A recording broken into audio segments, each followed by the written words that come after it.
নমস্কার, আমি শুভ দাশগুপ্তের একটি কবিতা পাঠ করছি। 16ই আগস্ট।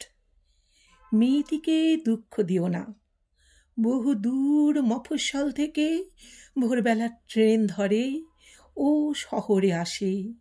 ওর অসুস্থ বাবা, বৃদ্ধা মা, অবোধ ছোট ভাই জানে ও চাকরি করে। ওর রোজগারে ওদের সংসার চলে। টালির ঘর, কাঁচা মাটির মেঝে আর ডাল ভাত রুটির সামান্য সংসার। মেয়েটিকে দুঃখ দিও না, ওর চেহারায় একটা বিষণ্ণতা আছে যা অনেক প্রসাদনেও চাপা পড়ে না। মেয়েটিকে দুঃখ দিও না। মেয়েটি চাকরি করে না, ব্যবসা করে। সেই ব্যবসার পুঁজি ওর আধ খাওয়া রোগে ভোগা যৌবন আর রক্ত মাংসের শরীর।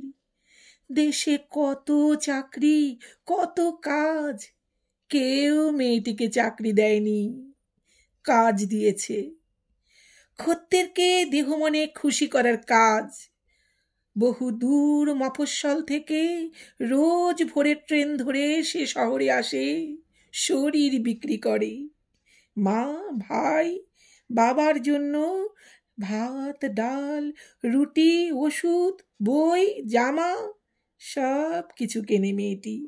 15ই আগস্ট সকলের ছুটি থাকে, ওর থাকে না। ও ত্রিবর্ণ পতাকা আর দেশাত্মবোধক গান আর বাজি পটকার ধুন্ধুমার শব্দের নিচে দাঁড়িয়ে শরীর বেচে। মেয়েটিকে দুঃখ দিও না, ঘেন্না করো না। 15ই আগস্ট টালির চালের ওপর ওড়াবে বলে ওর ভাইকে যে ত্রিবর্ণ পতাকাটা কিনে এনে দিয়েছে। আজ 16ই আগস্ট ভোর রাতে সেই পতাকায় চোখের জল মুছছে। একা, একেবারে একা। মেয়েটাকে দুঃখ দিও না। নমস্কার। কবিতাটি যদি ভালো লাগে তাহলে সাবস্ক্রাইব করে সঙ্গে থাকার অনুরোধ জানাচ্ছি।